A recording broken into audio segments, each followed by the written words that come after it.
आज हम बात करेंगे गिरते हुए राजनीति के स्तर को लेकर के।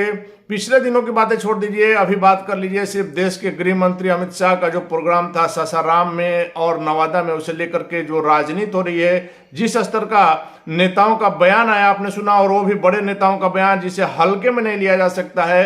आखिर जनता को कौन कर रहा है गुमराह, क्योंकि इतना तो तय है कि कोई ना कोई गुमराह जरूर कर रहा है। और पिछले दिनों जो न्यूज की सत्यता को लेकर के भी जो बवाल हुआ था और सभी लोग इसमें चुप्पी साधे हुए थे, इस बात को भी आप देखिए कि किस प्रकार से देश के गृह मंत्री के कार्यक्रम को लेकर के जो संदेह की, जो सस्पेंस की जो स्थिति बनी हुई है, जो आप कह सकते हैं कि कंफ्यूजन का माहौल बना है, इसके लिए आखिर दोषी कौन है यह हम नहीं कर रहे हैं। आप ये बयान सुनिए नेताओं के, चाहे वो बीजेपी के बिहार के प्रदेश अध्यक्ष सम्राट चौधरी हो, जदयू के नीरज कुमार हो या पप्पू यादव हो। इस पर हालांकि मुख्यमंत्री नीतीश कुमार का भी बयान आया था, लेकिन अभी आपको उन तीनों नेताओं का बयान हम सुनाएंगे, जिसे सुन करके आप खुद अंदाज लगाइए कि राजनीति कहां जा रही है, राजनीति का स्तर कहां जा रहा है। जब देश के गृह मंत्री के प्रोग्राम को लेकर के इस तरह की बातें सामने आ रही है, तो यह समझना जरूरी है कि आखिर जनता को कौन गुमराह कर रहा है, क्योंकि इतना तो तय है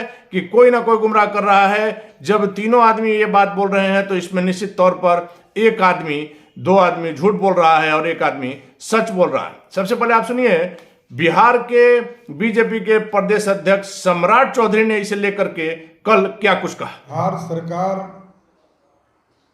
लगातार हम लोगों के कार्यक्रम के साथ सौतेलापन अपनाने का काम कर रहा है, और हम लोगों को अब सम्राट अशोक जयंती जो सासाराम में हम कर रहे थे, क्योंकि वहाँ 144 सरकार ने लगा दिया है, हम उस कार्यक्रम को स्थगित कर रहे हैं, क्योंकि हमारे कार्यकर्ताओं के घर पर बम फेंके जा रहे हैं और सरकार सिर्फ हाथ पर हाथ धर के बैठी हुई है। अब आप सुनिए, चूंकि जब सम्राट चौधरी का बयान आया तो निश्चित तौर पर जदयू की तरफ से भी बयान आना जरूरी था, और वैसे में पूर्व मंत्री, जदयू के मुख्य प्रवक्ता एमएलसी नीरज कुमार ने क्या कुछ कहा। नीरज कुमार ने तो सारा बात ही घुमा कर रख दिया कि ना वहां पर आपने सुना होगा कि सासाराम में और नवादा में उपद्रव के कारण धारा 144 लगाई गई है, लेकिन नीरज कुमार की बातें आप सुनिए तो लगेगा कि यह अफवाह है। आखिर यह अफवाह कहां से आया,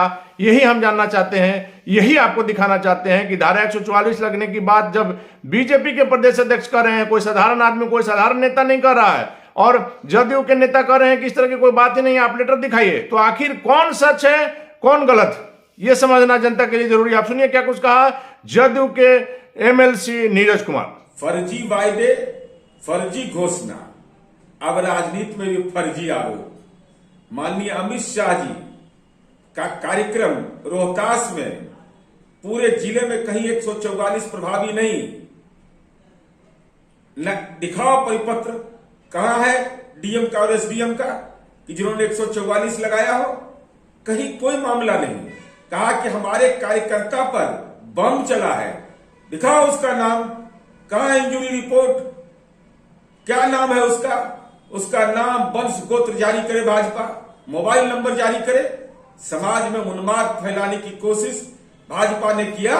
तो आपने सुना जदयू के एमएलसी पूर्व मंत्री नीरज कुमार ने क्या कहा। इसके बाद रही सही कसर जाप सुप्रीमो पप्पू यादव ने पूरी कर दी। यही पप्पू यादव पिछले दिनों तमिलनाडु प्रकरण के बाद क्या कुछ बोले। जमुई जो पीड़ित परिजन है उनसे मिलने के लिए गए, जिस व्यक्ति की वहां पर हत्या हुई थी, उसके बाद पप्पू यादव ने क्या कुछ कहा था। आपको याद होगा कि तमिलनाडु के जो लोग यहाँ हैं उनके घर के आगे धरना देंगे, लेकिन शांतिपूर्वक तरीके से धरना देंगे। किस प्रकार से उस समय तनाव का माहौल बना था आपको याद होगा। और उस मामले में एक व्यक्ति मनीष कश्यप, जिसको दोषी करार दिया गया है, जिस पर कई तरह के आरोप हैं और अभी वह पुलिस की गिरफ्त में है, लेकिन हम लगातार उस समय से कह रहे हैं कि मनीष कश्यप दोषी है कि निर्दोष है, यह तय करना कोर्ट का काम है। लेकिन जिस कारण से मनीष कश्यप को गिरफ्तार किया गया है वह कारण और भी कई लोगों ने किया है। जिस प्रकार से आपने देखा कि धारा 144 लगाने की खबर सभी प्रिंट मीडिया से लेकर के इलेक्ट्रॉनिक मीडिया ने चलाई, तो क्या वो लोग दोषी नहीं है? क्या बिना सत्यता के कोई खबर चलाना, क्या बिना किसी बात के किसी नेताओं का बयान देना, जनता को गुमराह करना, इस तरह से ये जो बातें हैं वह क्या दोषी व्यक्ति को सजा नहीं मिलनी चाहिए? इन्हीं विषय पर आप देखिए फिर से पप्पू यादव ने क्या कहा। जब उस समय सच सामने आया था तमिलनाडु मामले में तो पप्पू यादव ने चुप्पी साध लिया था, लेकिन कल फिर इस प्रकरण पर किस प्रकार से बोल रहे हैं पप्पू यादव, जरा आप वो भी सुनिए। पहले बीजेपी के अध्यक्ष वहां गए, इन लोगों की जांच होनी चाहिए कि कौन कौन लोग जाके दंगा प्रायोजित है। ये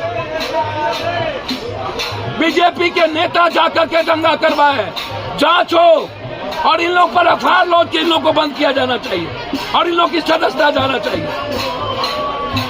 जो भी लोग इसमें इन्वॉल्व हैं, जिस वर्ग समुदाय के, उसको बंद करिए, समाज को जीने दीजिए। अब हद हो गया, पानी सर से ऊपर जा चुका है। अब या तो लड़ना पड़ेगा या तो मरना पड़ेगा, दूसरा कोई सहारा नहीं। अब घर में बैठ के कुछ नहीं होता, समाज को बचाना होगा, नहीं तो 2024 में नरेंद्र मोदी आ गए तो लिख लीजिएगा आप, सबसे पहले राष्ट्र अमेरिका प्रणाली शुरू हो जाएगी, लोकतंत्र मिट जाएगा, संविधान को यह बदल देगा, आरक्षण नहीं बचेगा।